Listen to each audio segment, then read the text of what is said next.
lebih tinggi itu sampai April 2025 nanti. Nah itu berarti masuk ke bulan yang sekarang. Faktanya dengan curah hujan yang tinggi ini di Provinsi Riau seperti ada di Dumai, Bengkalis, Siak, Indragiri Hilir dan Kepulauan Meranti itu telah terjadi karhutla dengan luasan mencapai 72,31 hektar. Nah, ketika curah hujan tinggi dan tanah kita basah saja, kita sudah ada bencana karhutla seperti itu. Apalagi nanti ketika kita sudah diberitahu juga ya bahwa BMKG sudah merilis bahwa nanti di Juni sampai Agustus kita akan masuk ke masa kekeringan.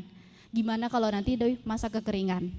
Nah, seperti itu. Jadi untuk itu mungkin akan lebih lengkap dan lebih rinci ketika disampaikan oleh 3 pemantik yang hari ini hadir. Ada dari tuan rumah tentunya, Paradigma, kemudian ada akademisi, dan yang ketiga kita dari BPBD. Untuk yang pertama, mungkin kita ke tuan rumah dulu, Bang Riko Kurniawan selaku Direktur Paradigma. Untuk Bang Riko mungkin pertanyaannya seperti ini Bang, gimana sih Bang menurut Abang komitmen pemerintah dalam mitigasi bencana ekologis khususnya di karhutlanya, mitigasinya, silakan. Baik, terima kasih Repa. Assalamualaikum warahmatullahi wabarakatuh. Selamat sore kita semua. Mungkin tema kita memang kenapa kita angkat ini memang sebelum merespon Repa, memang kita lagi bencana banjir ya. Tetapi yang kita lihat di sini kita fokus melihat kalau banjir itu kan bagi kita itu kan lebih banyak kepada bencana alam. Misalnya hujan. Ya ciptaan Tuhan, memang salah satu faktor terbesarnya kan dari hujan. Tetapi memang ada faktor-faktor lain yang menyebabkan banjir. Tapi yang kita fokus kebakaran tadi, dari sejak tahun 97 sampai 2014, itu kita sudah sepakat, bahkan negara sudah sepakat ini adalah bencana buatan manusia. Nah jika bencana buatan manusia, untuk bicara asap ya, kebakaran hutan dan lahan di lahan gambut, itu artinya kan sesuatu kegiatan yang bisa dikontrol, sesuatu yang bisa dikendalikan supaya bencana ini tidak terjadi walaupun faktor terbesarnya itu adalah cuaca kemarau panjang misalnya. Tapi jika kemarau panjang, kalau lahan gambut kita itu masih airnya bagus, terus juga penanganan itu bisa ditangani dengan baik, kecil kemungkinan kabut asap akan terjadi di negara kita. Dan ini bisa dibuktikan pada kejadian 2017-18, memang kita bolongnya 2019, tapi 2020, 2021 dan terakhir 2000 kemarin, asap itu tidak ada. Nah kita khawatirnya, kalau bicara mitigasi saya pikir pemerintah sudah punya rumus bagaimana melakukan penanganan permanen. Mungkin Jan, tengokkan yang itu. Yang rumus dari pemerintah, ini masuk kita tadi, ini adalah rumus baku bagaimana pencegahan kebakaran secara permanen, artinya mitigasinya sudah punya Reva. Cuma pertanyaannya, ini kan butuh biaya semua nih. Nah jika ini dikorbankan, misal begini, untuk kemarin BNPB misal untuk mitigasinya sudah merumuskan di samping La Nina juga akan ada cuaca lebih panas dibanding pada tahun lalu. Itu sudah dirilis demi oleh BMKG. Artinya tahun kemarin juga cuaca berat, tapi kita dengar waktu tahun lalu hampir tiap sebentar kalau cuaca panas helikopter berkeliling tuh. Terus Riau sudah menetapkan siaga darurat. Terus BNPB sudah membangun komunikasi mungkin Pak ya dengan helikopter-helikopter ya, kontrak dan sebagainya. Terus modifikasi cuaca sudah dilakukan oleh BMKG. Artinya di mana cuaca akan panas, titik api sudah akan terjadi, hujan buatan dibangun untuk membantu supaya tanah akan semakin basah dan tim darat juga akan cepat bekerja untuk memadamkan api. Itu analisisnya iklim, langkah, dan terakhir itu pengelolaan landscape. Nah ini menjadi utama bagaimana upaya pemulihan dan perlindungan gambut yang terus digesa. Nah pertanyaan kita sekarang mitigasi BRGM aja itu payung hukumnya sudah, ya artinya apakah sudah habis, dilanjutkan atau apa kan kita belum tahu. Agenda pemulihan bagaimana untuk bicara, nah itu yang kita khawatirkan. Kenapa kita bicara, kalau mitigasi saya pikir pemerintah punya, tapi pertanyaan kita, efek dari efisiensi ini berimpact nggak terhadap kegiatan yang ini, Reva? Mungkin itu pertanyaan.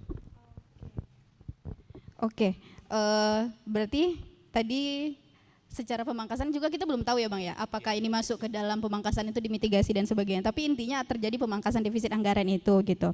Tapi kalau dari Abang sendiri Bang, optimis nggak Bang bahwa dengan anggaran yang ada sekarang ini kita masih tetap bisa mempertahankan setidaknya kondisi beberapa tahun kebelakangan itu nggak ada asap? Kalau melihat situasi kondisi alam kita yang masih gambutnya masih belum pulih begitu kuat untuk menahan kemarau panjang, belum lagi praktek-praktek kan kita punya asumsi ancaman 20 juta hektar untuk pangan dan energi yang rencana pemerintah. Apakah itu gambut lagi dibuka? Nah kalau dibuka tentu kan praktek pembakaran lahan itu akan terjadi dan itu belum lagi nanti misalnya tupoksi pemerintah untuk melakukan pengawasan perizinan. Apakah lahan-lahan yang sudah berizin maupun belum berizin itu pengawasannya berjalan atau tidak? Takutnya di musim kemarau kan itu musim sempurna orang buka lahan kan. Nah jika penegakan hukumnya pengawasan kurang, penegakan hukumnya kurang.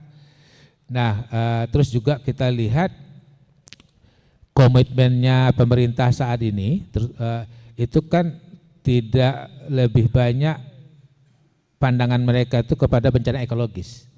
Dia lebih pada makan siang gratis, ada anggaran-anggaran yang diprioritaskan untuk program-program prioritas, dan dari beberapa narasi yang kita lihat pemerintah saat ini memang dia masih berasumsi ini bisa ditangani, tapi kan kalau tidak ada komitmen politik will yang tinggi dari Presiden untuk bencana asap ini dan kebakaran hutan dan lahan gambut, itu pasti akan potensi kejadian jika bencana panas ini akan panjang tahun ini, kita akan mengalami lagi kebakaran asap itu potensinya besar begitu.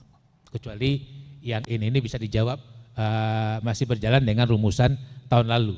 Tahun lalu rumusan yang sudah kuat masih terjadi kebakaran ya, tapi asap tidak ada. Oke, baik. Jadi sebenarnya secara rumusan ini jika masih dilakukan, masih bisa dilaksanakan di tahun 2025 ini dengan anggaran yang sudah dipangkas tadi, paradigma memprediksi ya kita tidak akan ketemu asap gitu. Tapi kalau misalnya ini masuk ke dalam langkah-langkah ini tidak dilakukan ya pasti akan berpotensi ya Bang ya. Apalagi dengan kondisi sekarang banyak pembukaan lahan dan sebagainya begitu. Oke, baik. Selanjutnya kita ke pemantik yang kedua, akademisi, Bapak dosen, yaitu Bapak Dahlan Tambubolon dari FEB Unri. Mana yang dari Unri boleh? Halo? Wih, banyak ternyata mahasiswanya. Oke, Pak Dahlan dari FEB Unri dari Ilmu Ekonomi. Mungkin dari saya pertanyaannya itu Bapak adalah bagaimana dampak pemangkasan anggaran kementerian lembaga pemerintah daerah dalam penanggulangan karhutla bencana ekologis yang Bapak tahu atau Bapak sudah telah begitu.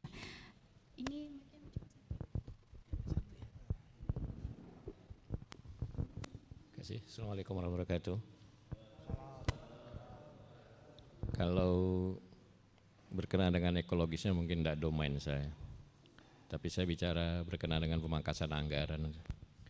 Kalau kita pahami bahwa BMKG, Basarnas, kemudian BNPB itu sudah pasti ya, pemotongannya sangat besar, apalagi BNPB itu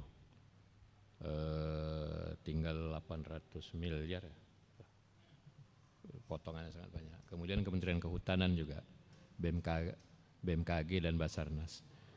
Itu di level pusat ya, tapi kalau di level daerah, saya lihat-lihat, tidak ada hal yang signifikan pemotongannya itu, kecuali tunda bayar yang tadinya harus bayarkan sepenuh, hanya separuh ya. Lalu berkenaan dengan pelaksanaan APBD, saya pikir tidak banyak berubah, walaupun memang nantinya harus dilakukan rasionalisasi pada beberapa item belanja. Namun secara signifikan tidak harus kaget-kaget gitu. Apalagi tadi saya ngikuti FKP, RPJMD dan FKP, RKPD. Bahasa Pak Gubernur itu saya tidak tahu siapa yang membisikinya. Defisit Riau 3,5 triliun, sedangkan RAPBD-nya aja cuma 9,2. Ya mungkin angkanya entah dari mana. Lalu saya tanya juga dengan Bapeda, apa mungkin angka itu dikasih? Enggak Pak. Berapa tunda bayar kita? Hanya 215 miliar. Jadi yang 3,5 triliun itu saya tidak tahu siapa yang bisiki Pak Gubernur. Jadi gara-gara bahasa defisit, termasuk tadi waktu pembukaan acara, defisit anggaran, pemotongan, saya pikir tidak ada bahasa itu sebenarnya di dalam penganggaran baik itu APBN maupun APBD. Kalau defisit sebenarnya sudah dianggarkan juga karena tadinya perkiraan kita akan ada tunda bayar tahun lalu ke dalam APBD tahun ini. Tapi kalau kita lihat dari pemotongan yang lain berdasarkan KMK atau keputusan Menteri Keuangan, dari item-item yang dipotong tuh DAK fisik yang paling besar, DAU juga enggak, dana desa dipotong ya karena jumlah desanya yang berubah, kemudian DID dan yang lain enggak ada berubah. Jadi kekhawatiran daerah lebih besar pada isu defisitnya dan juga pada pemotongan anggaran. Tapi kalau di pusat betul, di pusat itu yang nggak dipotong Kemenhan, polisi, jaksa, yang lain kehutanan, BNPB, SAR, kemudian BMKG itu betul pemotongannya besar. Asumsinya dialihkan kepada program MBG dan juga hilirisasi dan pangan ya, termasuk pangan tadi kita bicara di belakang, pangan salah satunya yaitu aspek yang paling mungkin muncul nanti ketika adanya karhutla, karena memang pangan ini salah satunya kalau tidak buka lahan baru ya pengalihan fungsi lahan sebelumnya, misalkan tadinya hanya empang jadi sawah dan sebagainya. Tapi itu penting juga karena kita mitigasinya bukan hanya pada kerusakan hutan tapi juga perubahan fungsi lahan yang tadinya fungsi perairan bisa jadi fungsinya karena dia sudah dangkal jadi fungsi persawahan. Lalu kalau kita bicara item bagaimana mitigasi terhadap pengurangan anggaran, saya belum tahu ya karena di provinsi juga belum ada perubahan APBD. Saya pikir kalau dari sisi pengefisienan, selama ini kan kita bahasa yang paling enak itu efisien. Hal-hal yang biasa dilakukan tadinya dengan anggaran yang tidak perlu sangat besar, sekarang sudah bisa. Salah satunya Zoom, meeting-meeting tak perlu lagi. Bahkan kami kampus pun dulu kalau musrembang, Batam. Sekarang kampus sudah punya gedung sendiri kan di samping asrama mahasiswa itu buat di situ. Itu salah satu efisiensi. Provinsi juga bisa buat seperti itu. Hanya saja dengan adanya pengurangan kemungkinan hal-hal yang dianggap bukan belanja modal seperti koordinasi antar lembaga itu mungkin agak berkurang. Yang tadinya ketemu fisik langsung mungkin sekarang harus lebih banyak dengan media online. Misalnya antara Badan Penanggulangan Bencana Daerah kemudian dengan OPD-OPD yang terkait dengan badan tersebut mungkin akan dikurangi ketemu fisiknya. Tapi kalau dari sisi operasionalnya belum ada nampak angka yang akan dilakukan pemangkasan. Hanya saja tentu teman-teman di Badan Penanggulangan Bencana Daerah sudah siap untuk itu. Artinya siap untuk melakukan rasionalisasi pada kegiatan-kegiatan yang tidak bersifat operasional di lapangan, terutama yang bersifat operasional di perkantoran dan koordinasi dengan kementerian lembaga atau PD terkait.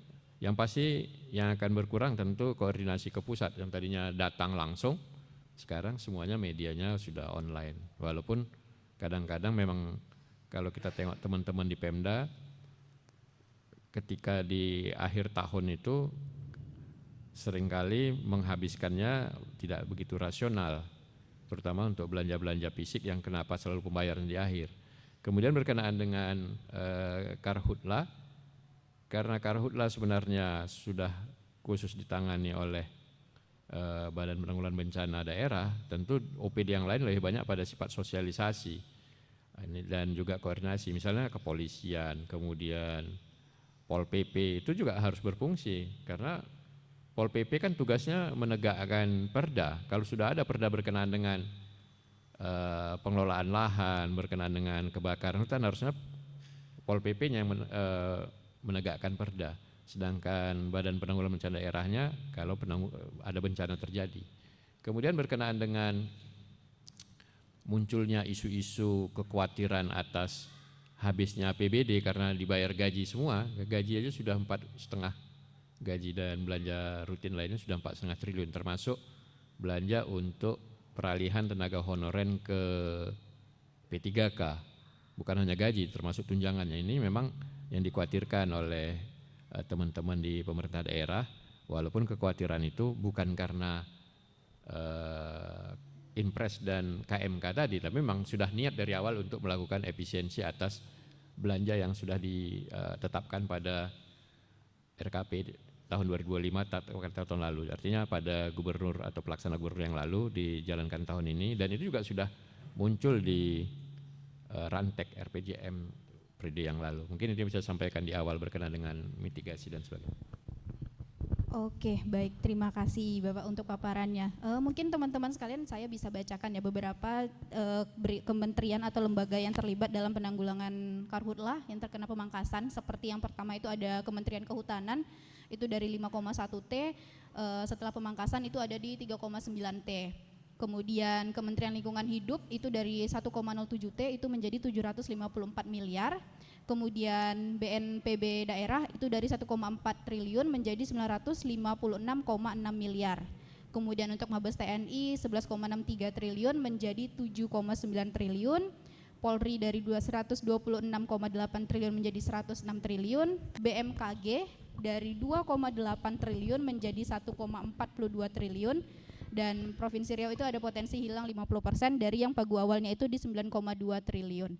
Jadi beberapa kelembagaan itu memang terkena pemangkasan. Tapi kalau misalnya seperti yang disampaikan oleh Pak Dahlan tadi ya, bahwa kalau misalnya yang dipangkas itu ya memang hanya yang bersifat operasional seperti pertemuan, lalu gedung dan sebagainya, ya anggaran di awal itu rasanya cukup gitu ya Pak ya. Oke, selanjutnya kita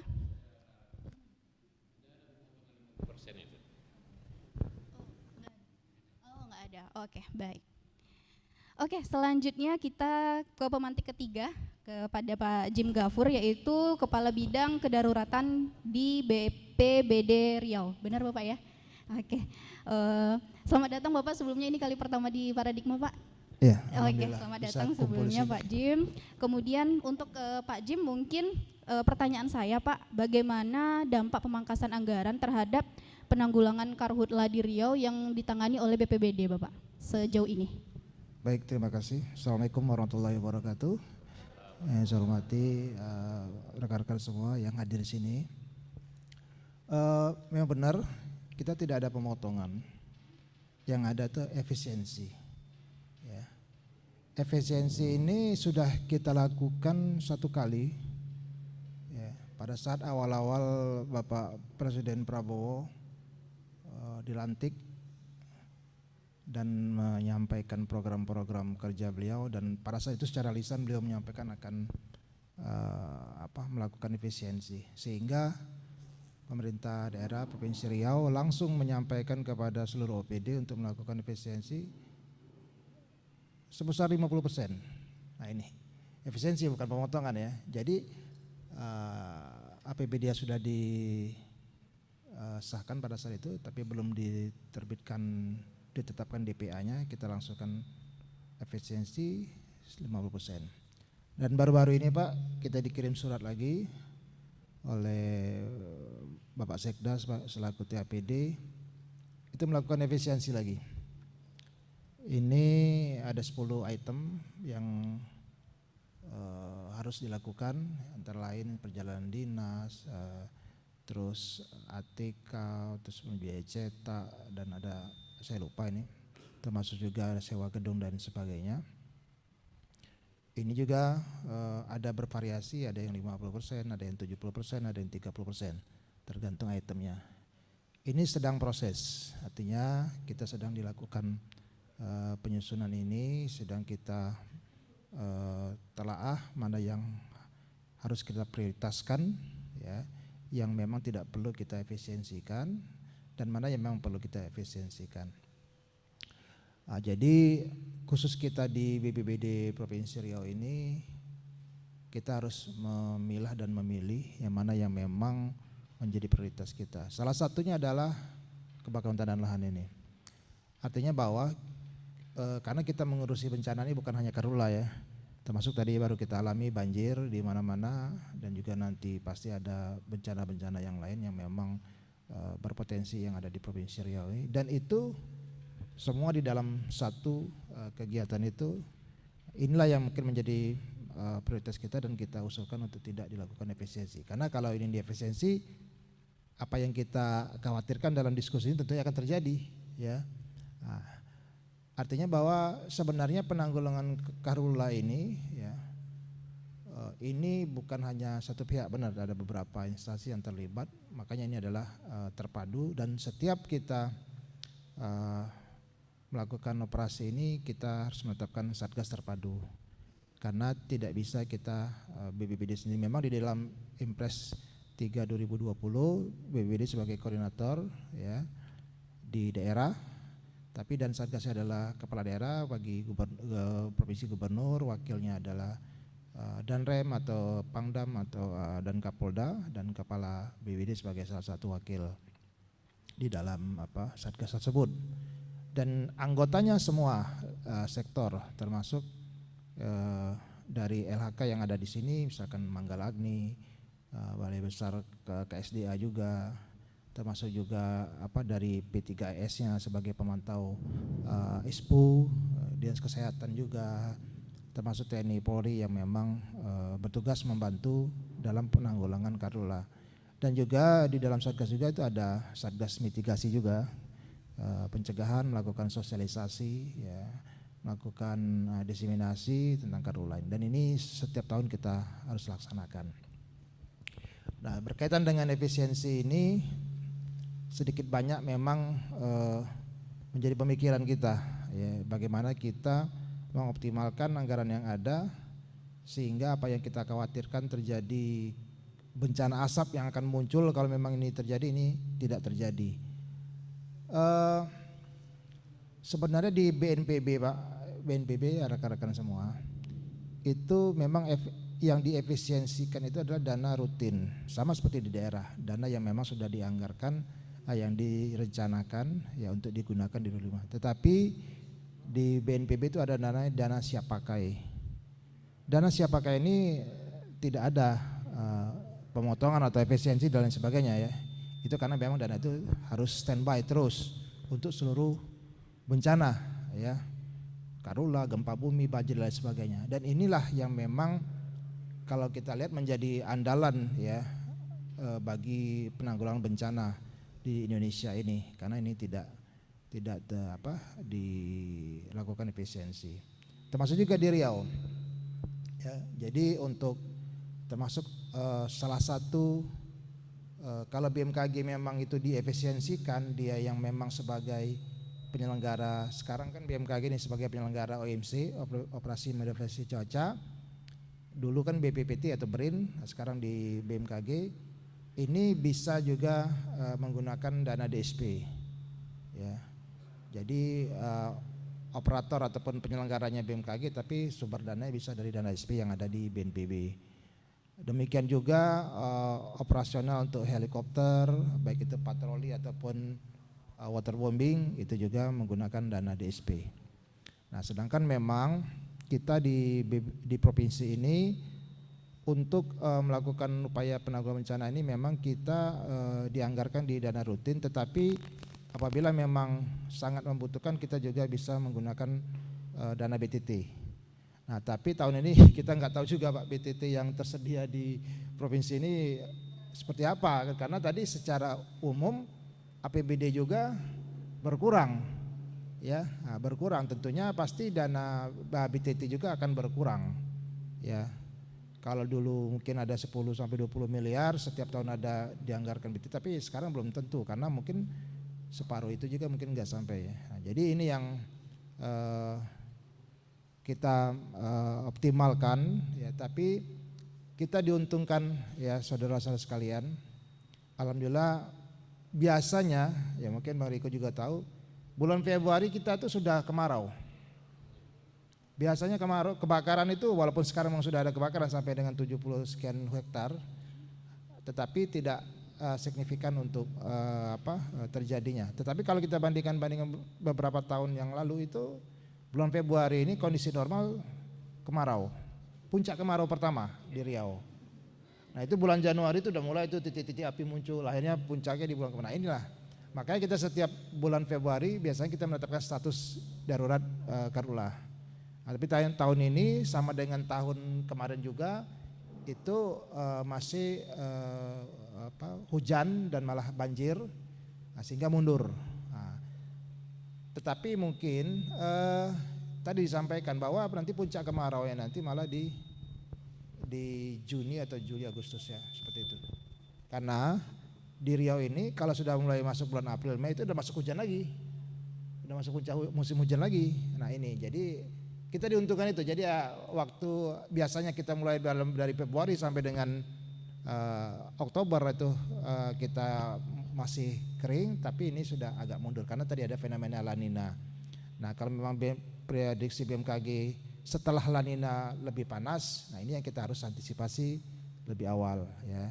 Nah ini kami dari BPBD intinya bahwa kita memang sudah ada memang menganggarkan untuk operasional untuk penanggulangan karhutlah. Tadi baru selesai tadi Pak saya menghitung-hitung ini dan juga baru diverifikasi oleh keuangan apakah ini bisa.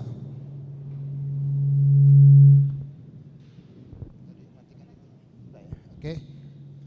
Dan tadi juga baru dapat info Pak Gubernur juga diundang besok oleh Menko Polkam untuk rapat mengenai karhutlah di Jakarta. Tapi langsung hadir. Ya, rapat oleh Menko Polkam. Tadi baru sebelum ke sini tadi, makanya saya disuruh membuat paparan untuk Pak Gub. Cuma saya ke sini dulu, nanti mungkin malam membuat paparan sama Pak Kalaksa juga ya, untuk bahan Pak Gubernur untuk rapat di Menko Polkam. Sebenarnya memang kemarin Menko Polkam sudah merencanakan rapatnya di bulan Februari karena melihat tren itu di Februari sudah karhutlah, ternyata tidak, makanya diundur di bulan ini.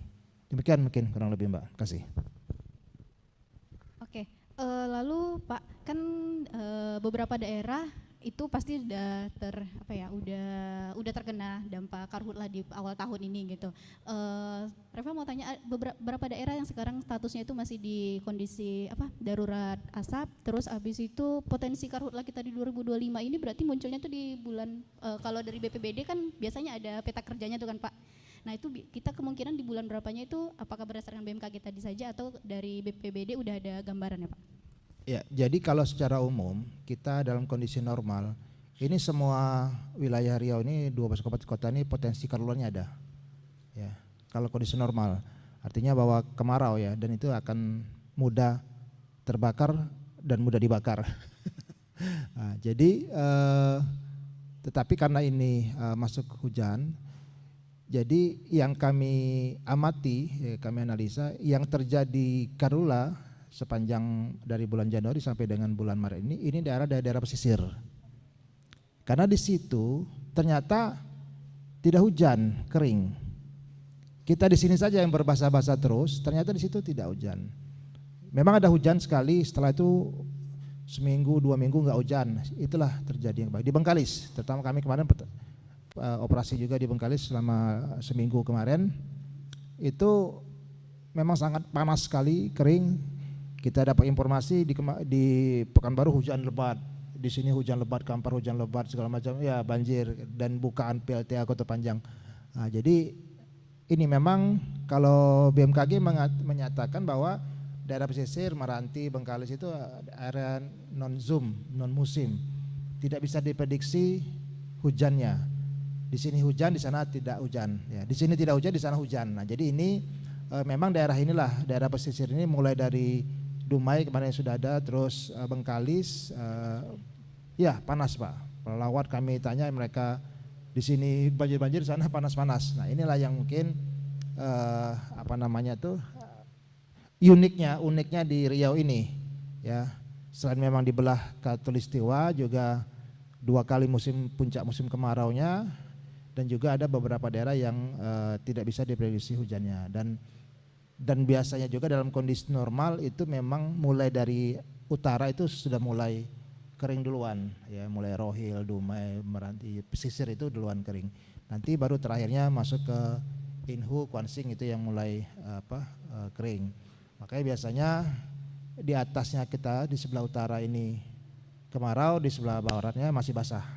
Nah, sebelah selatan atau sebelah baratnya masih basah. Nah, itu yang uniknya di Provinsi Riau ini berdasarkan data-data kita dan pengalaman kita selama ini. Sekian. Oke, baru saja dibilang langsung hujan deras, alhamdulillah, Allahumma syaiban nafi'ah. Mungkin itu tadi paparan dari pemantik kita hari ini. Karena kita diskusinya santai kepada teman-teman, abang-abang, kakak-kakak, mungkin ada tanggapan atau saran atau apa yang ingin disampaikan terkait dengan adanya efisiensi anggaran tadi, kemudian bencana karhutlah dan asap yang akan berpotensi di tahun 2025 ini. Mungkin dari kakak abang atau teman-teman mahasiswa sekalian ada yang ingin bersuara? Oke. Nggak kelihatan kalau tunjuk tangannya dari sana.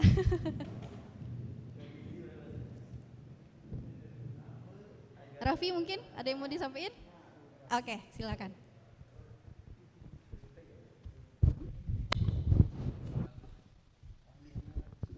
Oke, mungkin langsung saja. Perkenalkan, saya Raffi dari media.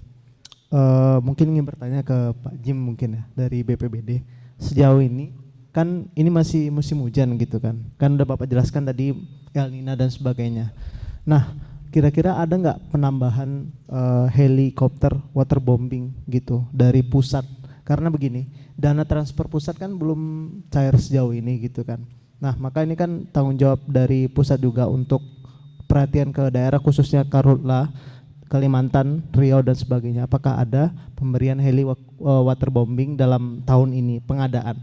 Karena selain pencegahan waterbombing juga diperlukan rasanya itu nanti dari sisi penegakan hukum dan sebagainya. Tapi dari sisi penanganan langsung itu kan perlu helikopter waterbombing dan juga personil gitu. Sejauh ini apakah dari sisi itu berdampak kepada personil BPBD-nya sendiri dalam artian gaji dan sebagainya, karena sangat berpengaruh gitu kan. Kita kan butuh logistik dan sebagainya ketika menangani banjir ini. Mungkin cukup, terima kasih Pak.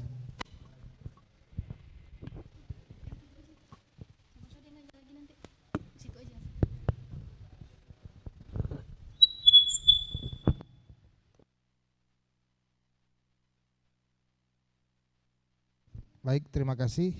Siapa tadi nama? Raffi ya? Wah, sama nama anak saya yang Raffi. Jadi begini, khusus untuk helikopter, ya baik helikopter waterbombing, patroli, termasuk juga operasi modifikasi cuaca yang dibiayai oleh BNPB ini menggunakan dana siap pakai. Jadi dana siap pakai ini tersedia di BNPB pusat, ya, tidak ditransfer ke daerah. Nah, jadi kita cuma full mengoperasionalkan saja heli ini dengan dukungan oleh Lanut Rusmi Nuryadin sebagai koordinatornya. Nah, dan ini apa yang akan serahkan ke kita helinya sesuai dengan kebutuhan kita. Jadi sebelum kita biasanya setelah kita menetapkan status darurat, ya siaga darurat. Jadi dana DSP ini hanya bisa digunakan apabila daerah menetapkan status darurat dengan kriteria-kriteria yang sudah ditetapkan oleh peraturan gubernur, ya. Demikian juga mungkin daerah-daerah lain seperti itu. Jadi dengan adanya status darurat ini, dana siap pakai ini baru bisa digunakan untuk apa saja kebutuhannya, termasuk adalah helikopter ini.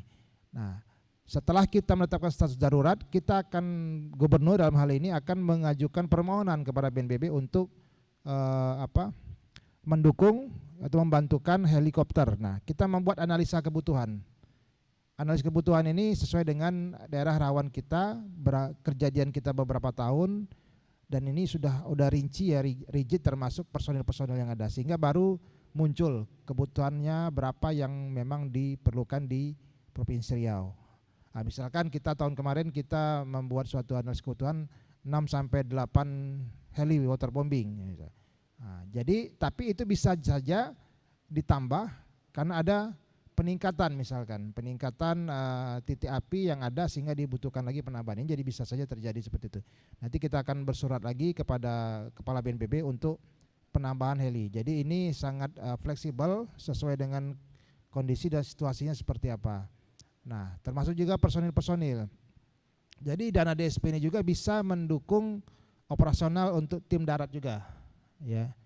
Pokoknya apa yang namanya dana DSP ini memang sangat fleksibel, terutama adalah untuk mendukung misalkan dari TNI, anggota TNI yang memang tidak ada anggaran, ya, tidak anggaran yang ditempatkan di anggaran mereka, termasuk polisi, ya, juga, dan juga mungkin yang lain-lain yang masyarakat juga bisa dibiayai dari dana DSP. Masyarakat peduli api yang mungkin kita tidak, apalagi ada pemangkasan misalkan tidak ada penganggaran untuk masyarakat, itu bisa kita minta dukungan dari BNPB melalui dana DSP. Ini sudah ada semua yang di kriteria seperti apa saja yang bisa dilakukan, dan ini akan kita usulkan dan tentunya akan dianalisa juga oleh tim verifikator dari BNPB untuk apakah ini memang bisa disetujui atau seperti apa. Jadi tentunya banyak persyaratan, ya, laporan dan lain sebagainya, dan kondisi yang ada di kabupaten. Tapi ini sudah melalui sistem. Tadi kemarin kita juga sudah disosialisasikan, ada aplikasi yang memang untuk pengusulan dana DSP ini. Jadi ada rentang waktu yang memang bisa dipercepat sehingga bisa segera dioperasionalkan. Demikian, Indah. Itu kan ketika terjadi tadi kan Pak, udah muncul potensinya. Kalau misalnya sebelum terjadi itu kan biasanya ada mitigasi, kayak misalnya masyarakat dilatih, kadang kan ada kayak masyarakat peduli api dan sebagainya. Itu termasuk nggak Pak ke dalamnya? Ada nggak misalnya kayak ada kemungkinan efisiensi anggaran untuk pelatihannya atau kayak gimana gitu? Nah, jadi prabencana ini tadi disampaikan juga itu sebelum kejadian. Itu adalah kegiatan kita adalah upaya mitigasi termasuk pencegahan dan kesiapsiagaan, sosialisasi dan sebagainya. Ini dikategorikan dalam kondisi normal. Artinya bahwa kita tidak bisa menggunakan dana DSP atau menggunakan dana BTT, tidak bisa. Jadi anggaran yang ada adalah anggaran yang ada di OPD masing-masing. Jadi pada kondisi normal ini tadi banyak, ada kementerian, berapa kementerian, ada OPD, kalau di Riau ini OPD ada LHK, ada dinas perkebunan, ada dinas pertanian termasuk di situ, ada juga dulu kan ada BRGM, sekarang nggak ada lagi ya Pak, TRGD dulu di kan ada TRGD, sekarang kayaknya bubar Pak kayaknya, belum tahu ya, saya tanya sama kawan di sini katanya dibagi 2 tugas ya. Tapi nggak tahu ya ke depan. Nah ini jadi dalam kondisi normal ini semua OPD bergerak dengan menggunakan, nah ini makanya ini kan lagi proses, saya tidak tahu di OPD masing-masing bagaimana mereka mengefisiensikan ini, apakah termasuk efisiensi ini ya untuk Karula ini atau seperti apa. Jadi kami harapkan mungkin ya dari OPD masing-masing, kalaupun harus ada efisiensi yang benar-benar yang tidak prioritas yang diefisiensikan ya. Jadi ini tetap berjalan penanggulangan ini secara maksimal, baik dalam pra bencana, pada saat bencana ataupun setelah pasca bencana ya. Mungkin. Oke, selain Raffi ada tanggapan dulu? Cukup ya? Oke, selain Raffi ada yang mau tanya? Oke.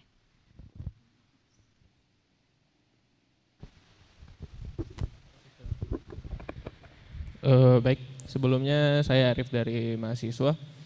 Sebelumnya pada bincang hari ini yang dibahas itu merupakan master plan ataupun tindakan-tindakan yang akan dilakukan oleh pemerintah jika anggaran ini terjadi efisiensi seperti itu. Nah, mungkin saya ingin bertanya Pak, apa ada dampak yang langsung terjadi akibat dari efisiensi tersebut dalam konteks mitigasinya gitu? Bukan dalam kita menerka-nerka apa yang terjadi ke depan, tapi itu langsung berdampak kepada mitigasi tersebut. Terima kasih.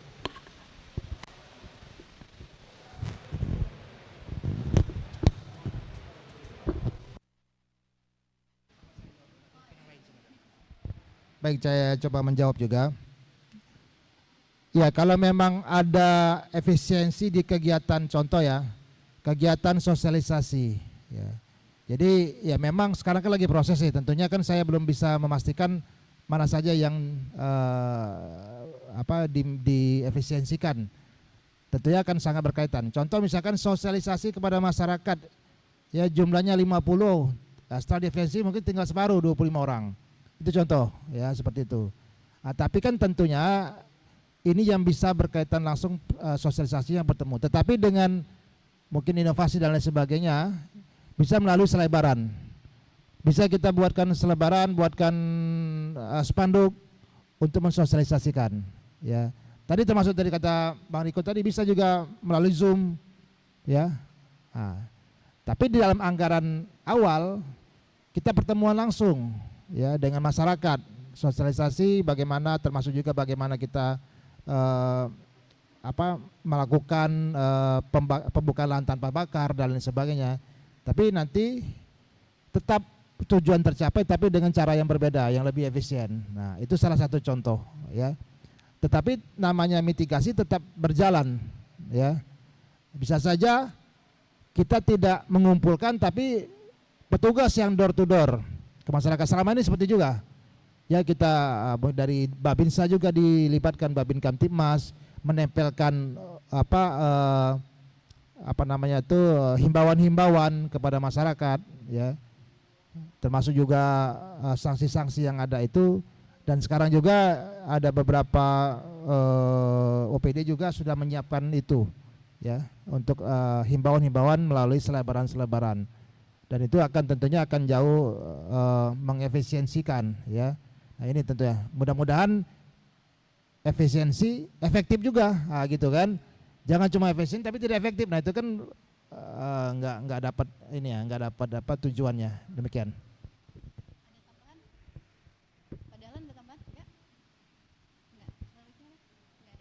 Oke, berbicara tentang tadi kan dana itu ada yang mitigasi sebelum, saat bencana, dan ketika pasca atau penanggulangan setelah itu gitu kan Pak. Mungkin saya penasaran juga, mungkin ini lebih tepatnya ke Pak Dahlan ya sebagai akademisi gitu. Ketika sebuah lembaga atau kementerian menyusun berbicara tentang bencana ini, sebenarnya kalau secara aliran dana itu harusnya kalau dia mau menyusun saat dan penanggulangan setelahnya itu harusnya skemanya gimana Pak? Kalau misalnya dari 100% misalnya yang di penanggulangannya harusnya segini, ini segini gitu Pak. Efektifnya. Kalau bicara anggaran, karena negara Republik Indonesia ini negara prosedur, tidak bisa sekonyong-konyong diubah. Tadi dibicarakan juga kalau di BNPB ada dana siap pakai, itu fungsinya untuk menghindari prosedur yang panjang itu. Jadi kalau kita bicara sekarang, misalkan di daerah, Badan Penanggulangan Bencana Daerah melakukan efisiensi, termasuk pengurangan belanja-belanja rutin dan sebagainya. Itu yang bisa diubah memang alokasinya. Tapi anggaran yang kalau mau diubah tentu melalui perubahan APBD. Perubahan APBD karena itu perda harus melibatkan DPRD, tahu sendiri waktunya sangat panjang. Makanya apa yang sudah disusun di awal itu dulu jalankan, nanti berjalannya waktu. Biasanya sebelum Mei sudah ada perubahan atas RKPD berjalan, maka di Mei biasanya muncul KUA PPAS-nya. Setelah KUA PPAS lah baru bisa dimasukkan ke APBD perubahan. Jadi kalau merubah pagu total itu tidak bisa tiba-tiba. Itu karena kita negara-negara prosedur ya, semuanya ikut prosedur. Tadi kayak dana tidak terduga, kemudian dana siap pakai itu memang fungsinya seperti itu. Supaya jangan mengikuti prosedur yang panjang lagi.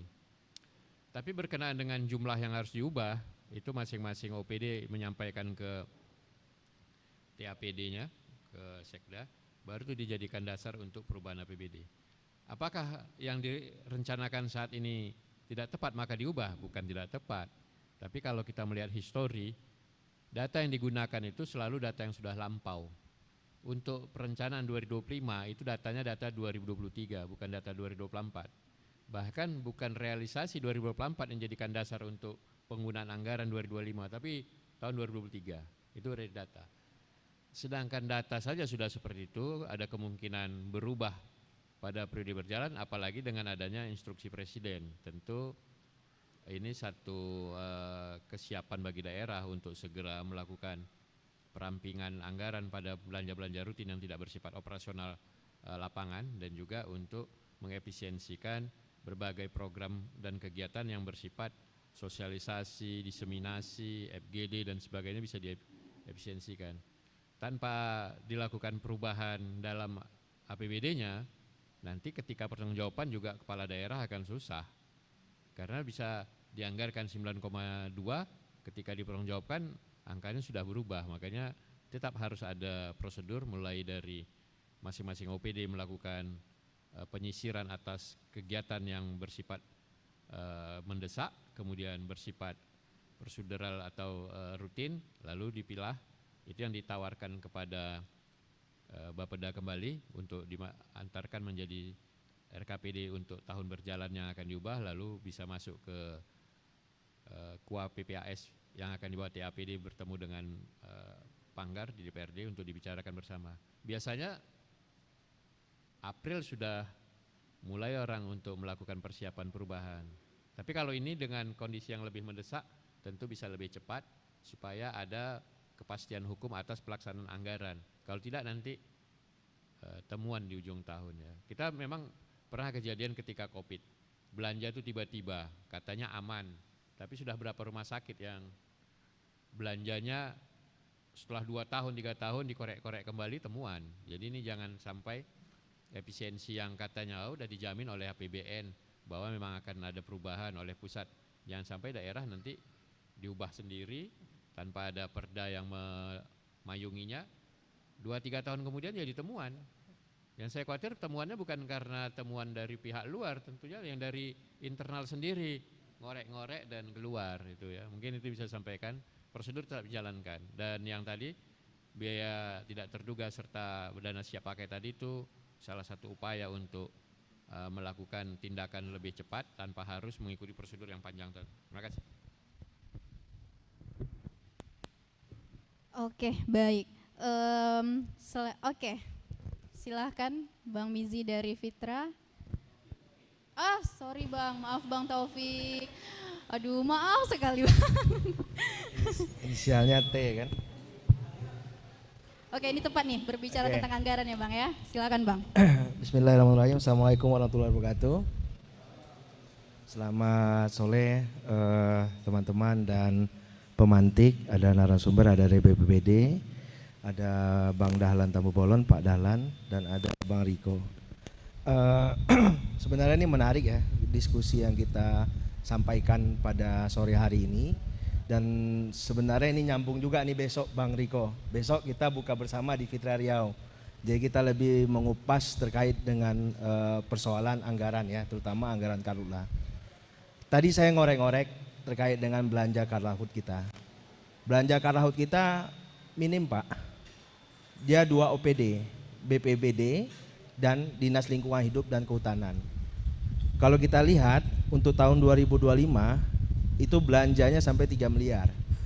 Artinya itu sangat minim sekali untuk pencegahan Karhut. Itu jadi koreksi kita. Nah ini menarik dengan adanya impres instruksi presiden ya terkait dengan efisiensi ini. Ini saya ingin mencoba untuk mengkompori teman-teman BPBD untuk bisa bersuara di TAPD, di Sekretariat Daerah. Karena ada belanja-belanja yang kita identifikasi boros, terutama belanja reses anggota DPRD. Belanja reses, baru kedua ada belanja tunjangan komunikasi, pokoknya belanja untuk kesejahteraan DPRD. Itu meningkat Pak dari tahun sebelumnya tahun 2024. Nah kalau kita bandingkan dengan belanja Karhut yang sampai 3 miliar itu, nah itu jadi tanda tanya kita. Nah ini besok akan kita kupas di acara buka bersama dan halal bihalal di kantor Fitra Riau.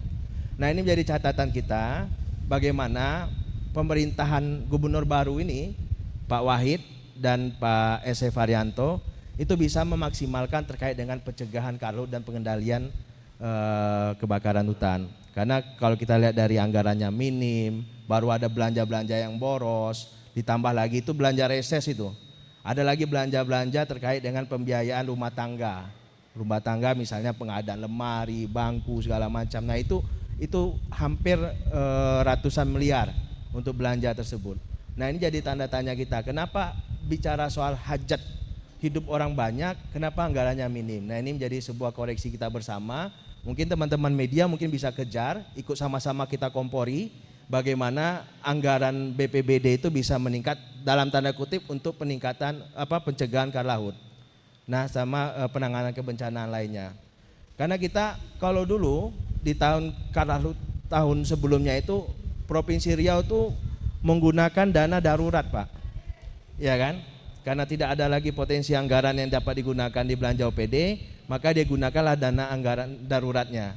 Nah, sekarang itu beda. Maka itu Wahid ini harus punya terobosan.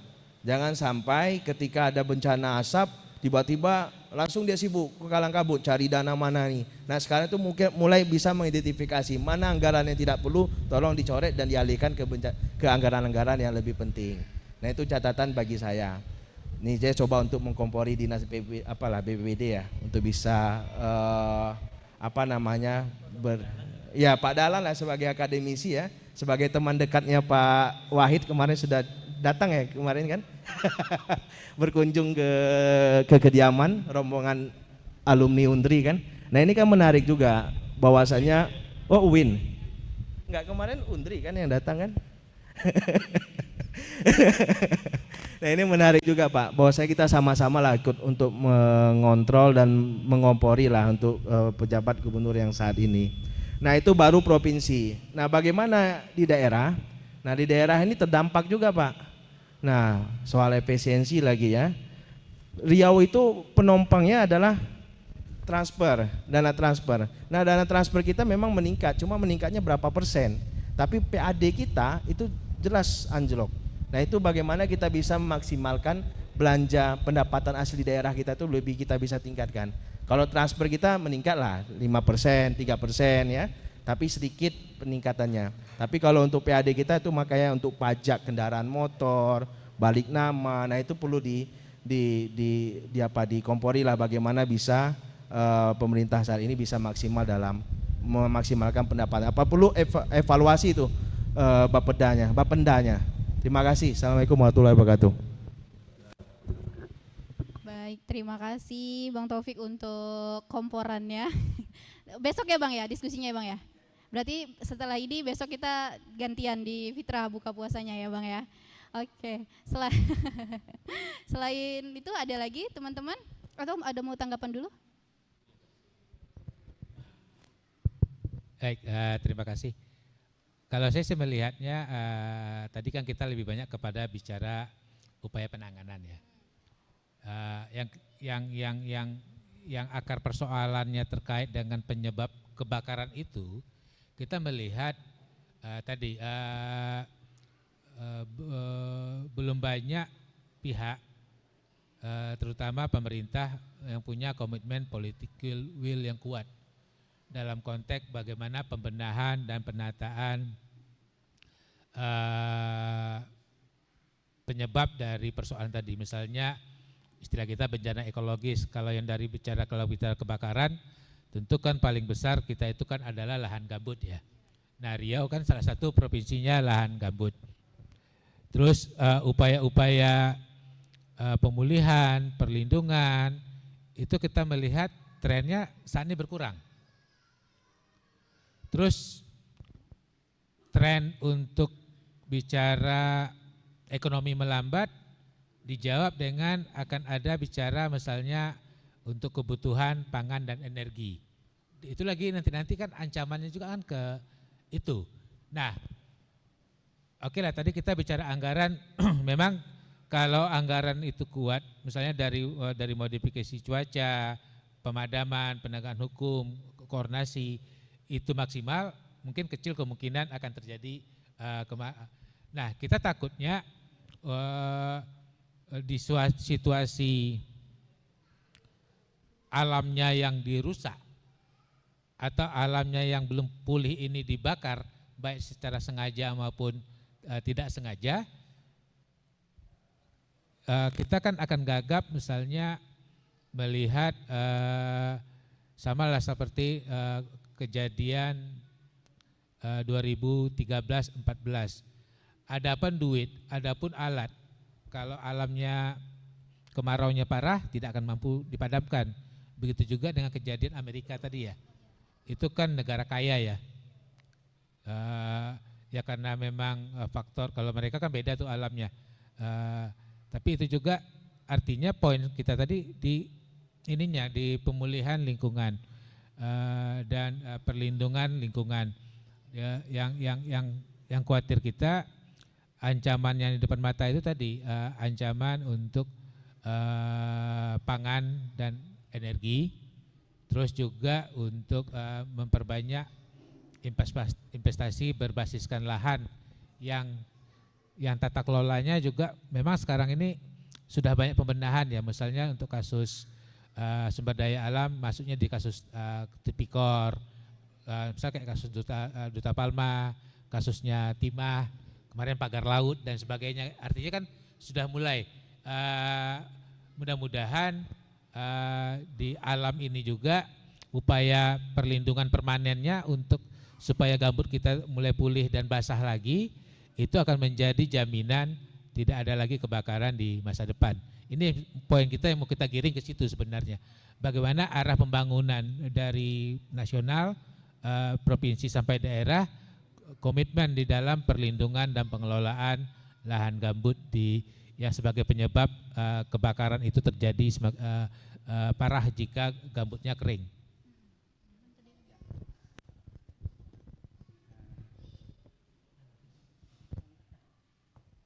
Terima kasih. Ini kalau soal ngompor-ngompori Pitra memang udah ladang ya. Tapi kita pernah lihat juga sejarah ya. Ketika api besar di Riau ini, asap banyak itu. Justru mahasiswanya kongres sekian miliar di ya. Jadi saya pikir yang mana yang kita kejar? Yang diminta untuk menjaga idealismenya malah makan duit APBD sebesar-besarnya. Asap makin besar aja nih. Jadi yang ngompori itu pula malah udah terbakar-bakar gitu. Saya ingat betul itu. Dia. Ya ini HMI bukan PM11 ya. Jadi saya pikir berkenaan dengan belanja di Badan Penanggulangan Bencana Daerah, memang kalau kita tengok yang perlu didorong itu sebenarnya kalau di daerah sudah ada upaya untuk efisiensi ya. Tapi yang belanja-belanja operasional yang berkenaan dengan alat, kemudian barang itu tidak bisa memang anggaran-anggaran besar itu dipaksakan ke APBD. Makanya BNPB yang mewadahi ke anggarannya. Persoalan sekarang adalah ketika kita mengorek-ngorek belanja sekwan dan dewannya, itu jadi bumerang juga. Kita ngomong karena kita nggak di Pemdanya. Coba yang orang Pemdanya yang ngomong, itu beresiko juga. Kita kan nggak di Pemdanya. Tapi bagi Pemda ngomong-ngomong kayak gitu beresiko nanti. Ya bukan berkenaan pemotongan anggaran tapi berkenaan dengan yang lain. Jadi memang kita yang di luar Pemda yang bisa membantu untuk nyanyi ya, baik via media maupun dalam diskusi-diskusi. Sebenarnya kalau bisa juga salah satu mitra dari Badan Penanggulangan Bencana Daerah bisa dihadirkan oleh Pitra besok. Jadi biar mereka langsung yang dikuliti di dalam ruangan itu. Tapi kalau kita yang ngomong, apalagi kalau orang Pemda yang ngomong ya beresiko membal ke teman-teman. Apalagi saya sampaikan tadi, udah ngomong kita kuat-kuat masalah kebakaran, HMI pula tuh pakai duit di sana. Di samping Bapenda tuh ya. Ingat betul saya tuh. Itu jadi persoalan. Belum lagi yang nggak bayar makan itu. Terpaksa juga orang Riau bayari makan orang di sepanjang jalan yang dilalui mahasiswa. Namanya mahasiswa, beda sedikit sama mahasiswa. Lalu berkenaan dengan besarnya anggaran di dewan ya. Ini kita tidak bisa juga kita pantau. Kenapa? Mereka tetap tiap tahunnya itu dengan alasan reses, kemudian audiensi itu akan muncul terus. Persoalannya adalah ketika mereka memilih titik-titik yang akan dikunjungi, kemudian objek-objek atau tema-tema yang akan disampaikan ke masyarakatnya itu yang bisa kita kontrol. Karena kalau anggarannya itu dia yang mengetok palu, macam mana kita mau memaksa dia? Tapi kalau kita bisa mengarahkan mereka ke daerah A, temanya X, itu bisa sangat membantu bagi BPB, Badan Penanggulangan Bencana Daerah. Tapi kalau hanya kita bilang, oh ini terlalu besar anggarannya, itu susah. Yang bisa itu kita mengarahkan mereka ketika reses ke titik tertentu dengan tema tertentu yang bisa mewakili Badan Penanggulangan Bencana Daerah, sehingga anggaran yang tidak ditambah karena agak susah memaksa menambah anggaran, tapi bisa programnya itu dijalankan oleh pihak lain termasuk DPRD. Mungkin itu bisa sampaikan, saya kembalikan. Mungkin nambahkan sedikit. Jadi mungkin perlu kita menjadi perhatian nih. Sekarang lagi gencar-gencarnya Satgas PKH Pak, penertiban kawasan hutan ya. Kalau pengalaman kami di lapangan, banyak terjadi kebakaran itu di lahan-lahan yang dalam tanda kutip itu seperti tidak ada tuannya. Artinya itu bukan punya masyarakat, tetapi sudah ditinggalkan oleh perusahaan, sehingga tidak ada yang bertanggung jawab atas kebakaran terjadi tersebut. Nah, ini ya mungkin kalau Satgas PKH ini sudah bergerak, artinya sudah ada tindakan di kawasan itu punya perusahaan, berarti dalam tanda kutip itu tidak boleh dikelola lagi oleh perusahaan. Nah, itu akan menjadi apa ya, kekosongan ya. Nah, ini siapa ini yang bertanggung jawab? Sedangkan di Undang-Undang Kehutanan di Peraturan Menteri Kehutanan itu jelas pertanggungjawaban oleh perusahaan kan. Kalau cuma sedangkan mereka udah kena. Nah, ini akan tentunya wah luar biasa, Pak. Ini. Jadi jangankan yang memang sudah kena penertiban, kena yang di daerah kemarin di Inhu ya, saya lupa namanya itu. Ya, jadi ada perusahaan yang memang hampir kolaps. Jadi tidak lagi diurus oleh perusahaan, jadi manajemennya udah nggak sanggup lagi, terjadi kebakaran di lokasi mereka. Nah ini, jadi tim damkar mereka, regu-regu pemadaman perusahaan nggak ada, ya terpaksa semua kita yang turun. Dan salah satu syarat, helikopter ini tidak boleh memadamkan di lokasi konsesi. Ya, ini yang bahaya ini.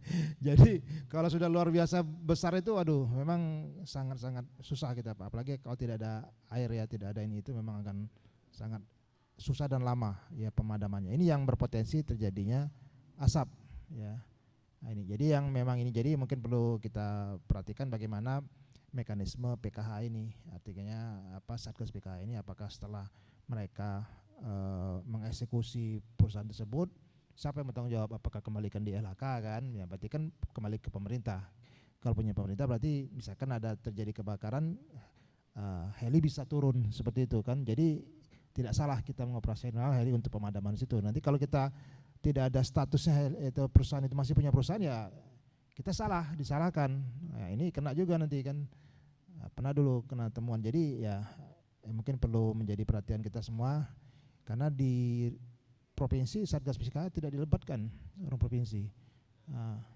Ya punya jaksa aja kan, orang Pemprov tidak ada dilibatkan di dalam Satgas ini, sehingga ya kita tidak tahu bagaimana mekanismenya. Tapi mudah-mudahan ini akan positif ya, artinya Satgas PKH ini pasti positif intinya untuk menertibkan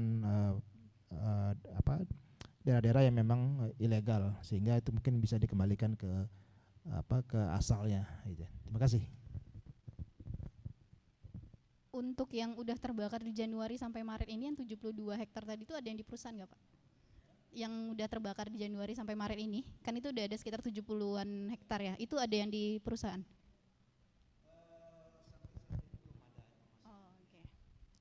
Oke.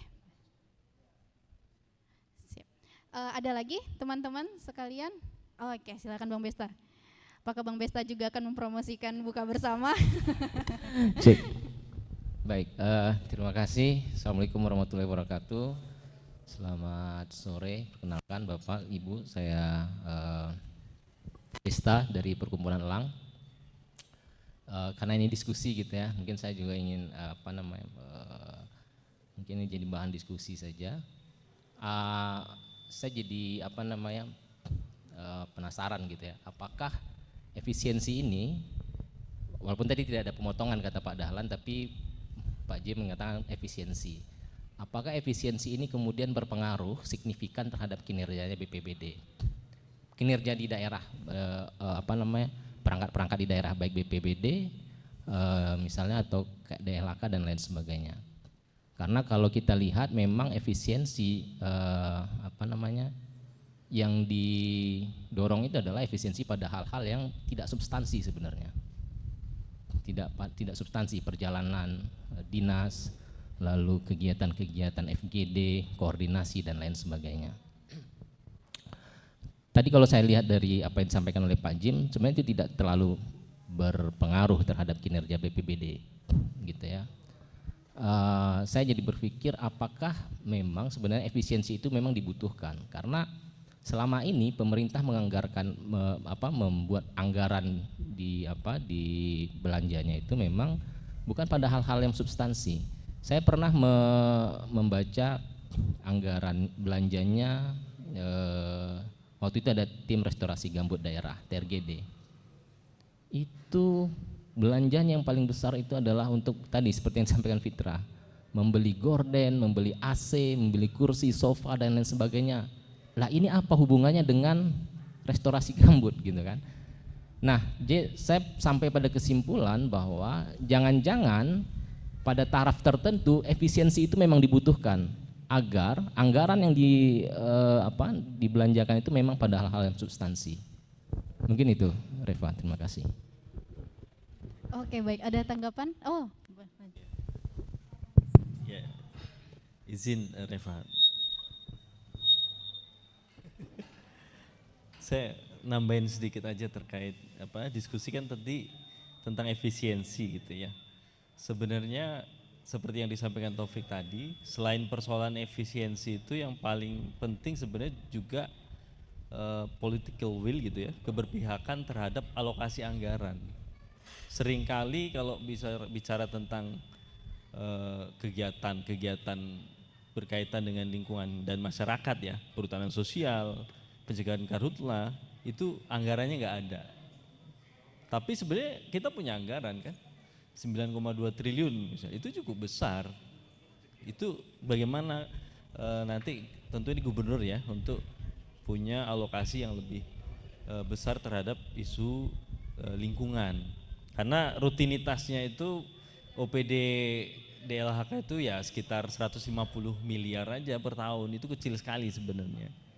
Ya wajar aja cuma 3 miliar Fik untuk belanja karhutla. Itu satu. Yang kedua, selain bicara efisiensi penting, itu juga kita minta gubernur penting juga bicara tentang pencegahan korupsi. Penting sekali. Ya tadi ada persoalan belanja yang mengada-ngada, oke gitu ya.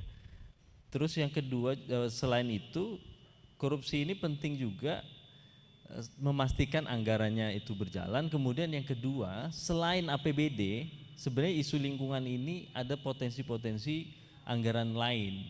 Misalnya hari ini, salah satu contoh saja, DLHK itu kan juga punya dapat hibah BPDLH. Salah satunya itu perhutanan sosial dan pencegahan karhutla juga.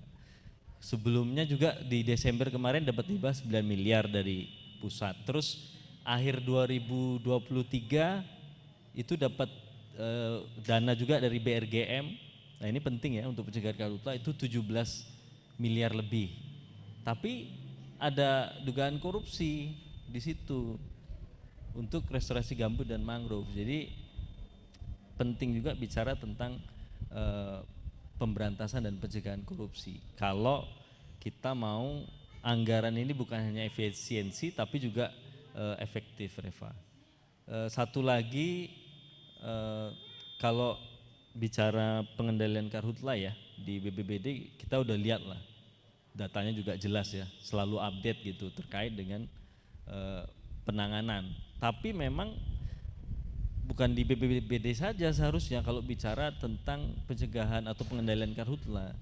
Justru tadi kan penanganan sama pra ya Pak, pra. Harus ada pranya lagi Pak. Yang Bang Riko juga singgung tadi. Salah satunya kita punya Perda 1 tahun 2019 tentang pedoman teknis pengendalian karhutla. Itu di dalamnya jelas Reva. Ada tentang penataan kawasan gambut, kemudian ada tentang audit perusahaan. Siap, yang mengaudit bisa perusahaan, tapi ada kewajiban dari Pemda untuk melakukan pengawasan dan memastikan audit itu dijalankan. Karena apa? Temuan kita di persidangan itu mayoritas perusahaan yang terbakar karena dia nggak menyiapkan sarana, Pak Jim. Saya kira Pak Jim paham itu ya. Ketika di sidang lapangan baru dibelinya, alatnya baru-baru gitu ya. Dan itu fakta beberapa perusahaan. Terus satu lagi terkait dengan Satgas PKH tadi Pak ya, ini memang menarik juga. Sebenarnya kita harus melihat dua sisi. Satu, perusahaan sawit di dalam kawasan hutan itu yang di luar izin Pak, ada. Tapi sebenarnya yang cukup besar itu perusahaan sawit di kawasan hutan tapi punya izin, ILOK sama IUP. Itu mayoritas Pak. Nah ini sebenarnya yang bertanggung jawab atau yang mengurusi dinas perkebunan, baik yang level kabupaten maupun yang provinsi. Saya pikir peran pemerintah daerah khususnya Disbun itu bisa masuk di situ ya. Kenapa bisa terbit ILOK dan IUP-nya? Padahal itu kawasan hutan gitu ya. Nah itu saya kira untuk nambah diskusi sore ini. Terima kasih Reva. Oke, terima kasih Bang Besta dan Bang Okto dari Jikalari. Ada tanggapan untuk dari dua penyampaian tadi dari Pemantik? Mariku ada? Baik, memang itu yang tadi seperti kata Besta tadi, kalaulah nanti kita takutnya kan ada persoalan utama kita ini kayak Riau ini kan masih dihantui bencana asap karena gambutnya besar kan gitu nih. Terus kita punya tematik sekarang efisiensi. Nah kita takutnya tadi seperti Pak Jim Gapur sama Pak Dahlan sudah mengupas kita tadi. Yang penting kan kepada substansi tadi. Bagaimana memastikan keselamatan bencana asap dengan warning dari BMKG bahwa ini kemarau panjang tahun ini, kalau kita selamat alhamdulillah kan gitu nih. Tapi jika tidak selamat kan sama mengulang kesalahan masa lalu tuh.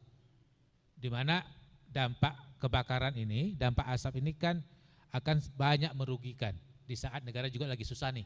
Selalu bicara efisiensi, budget anggaran kurang, kan begitu tuh dasarnya substansi. Tapi takutnya jangan mudah-mudahan efisiensi itu yang di efisiensi adalah yang tadi yang kata si Peta Besta bukan pokok-pokok persoalannya, tapi kayak hal remeh-temeh tadi, misalnya kayak jalan-jalan, kayak rapat-rapat. Tapi kan melihat angka kita di publik, kita melihat angkanya tadi kan gila-gilaan juga di wacana tadi, walaupun tadi dari bata Pak Dahlan bahwa tidak ada efisiensi yang 3,5 triliun tadi kan gitu nih. Tapi kan di publik kan itu kan menjadi ketakutan sehingga membuat publik di biaya-biaya lain sudah dipangkas, apakah biaya lingkungan? Takutnya karena ini lingkungan dianggap selama ini jadi anak tiri kan, takutnya mungkin prioritasnya makin parah lagi. Mudah-mudahan tidak. Begitu juga kata Okto tadi, yang bagaimana pembenahan Riau tadi, kita sudah punya perda dan sudah ada langkah-langkah apa yang harus dilakukan, kan tinggal bagaimana mengisi anggaran kepada ini supaya apalagi dunia juga bukan baik-baik saja di saat situasi perubahan iklim yang semakin menggila ya. Sekarang sama kayak sekarang Amerika itu kan nggak padam-padam tuh apinya itu, bertambah-tambah juga. Padahal negara kaya itu. Terus belum lagi kejadian yang tadi di saat ketika Pak Gapur tadi kita bicara hujan, tapi di pesisir timur kan masih kemarau. Begitu juga apa jaminan Jambi, Sumsel dan Kalimantan. Kita nggak tahu juga nih situasi di tempat mereka itu kan dengan situasi cuaca yang ini. Dan ini bukan pertama, waktu kejadian 2015 atau 14 nggak salah itu, Rohul itu masih banjir itu loh. Tetapi dipaksa dia siaga darurat untuk menentukan kan harus ada rumus berapa daerah ya, 50+1 nggak salah Pak ya, untuk menetapkan siaga darurat dulu tuh. Iya sebelum ada pergub, kan belum ada. Tiba-tiba Rohul itu menetapkan siaga darurat, padahal masih banjir. Ya itulah maksudnya kejadian ini kan sama di saat situasi perubahan iklim yang cuaca belum menentu, yang situasinya ya sama sekarang. Kita banyak bicara kan sekarang banjir ya. Nanti satu sisi nanti puso, dan itu juga pasti akan mengancam tadi keselamatan pangan tadi. Sekarang kan nggak ada nanam sawah nih, nanam sawah kan hilang. Pas nanti kemudian nanam air tak ada, artinya kan pangan juga kan. Nah, begitu juga di ini. Nah itu seperti yang diskusi kata Otto sama Besta, ya mudah-mudahan efisiensi ini tidak berdampak terhadap persoalan utama dari penanganan kebakaran hutan dan lahan di Riau. Mungkin begitu deh Pak. Jadi ya tadi benar bahwa sebenarnya kondisi sekarang Pak, kita udah ada 3 kabupaten Pak menetapkan status Karhutla. Jadi Dumai, Bengkalis sama Siak. Jadi memang daerah itu yang memang terdampak ya Karhutla ini. Artinya bahwa ya memang kita harus benar-benar efisiensi ini yang memang benar-benar tidak prioritas. Jadi yang kita prioritaskan tetap kita jalankan. Contoh tadi, kita menganggarkan misalkan BBM saja Pak untuk pemadaman. Itu kalau dikurangi ya gimana kita mau menghidupkan pompa kita Pak. Lain pula masalah, bukan nggak ada air, nggak ada minyak jadi kan. Nah, jadi bertambahlah ininya permasalahan. Jadi ya ini kami juga mengharapkan kabupaten kota, karena kabupaten kota juga terdampak juga ya efisiensi ini. Jadi kami juga mengharapkan kabupaten kota juga benar-benar efisiensi ini adalah efisiensi yang tidak prioritas. Yang prioritas tetap harus dijalankan. Karena ya tadi ancaman Karhutla ini pasti ada setiap tahun Pak. Ya pasti ada setiap. Tadi karena ini adalah 90% Pak ya manusia ya, dan didukung oleh cuaca yang memang kemarau, tentunya ini akan bisa saja sewaktu terjadi. Apalagi Pak setelah banjir ini lahan kering nanti, kemarau kering, pohon-pohon tanaman-tanaman pada mati, dan itu mudah sekali terpicu oleh kemarau. Dengan putung rokok aja Pak udah jadi nih. Nah, ini yang memang kita harus antisipasi dari awal. Demikian.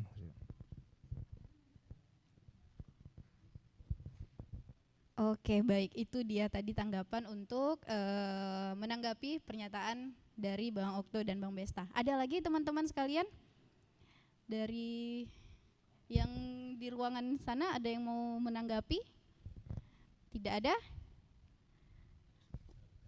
Oke, kalau tidak ada yang kalau tidak ada yang menanggapi lagi, mungkin diskusi dengan mic-nya kita tutup. Tapi setelah ini kita menjelang buka masih ada sekitar 10, 20 menit lewat, diskusinya bisa dilanjut dengan diskusi tanpa mic seperti itu.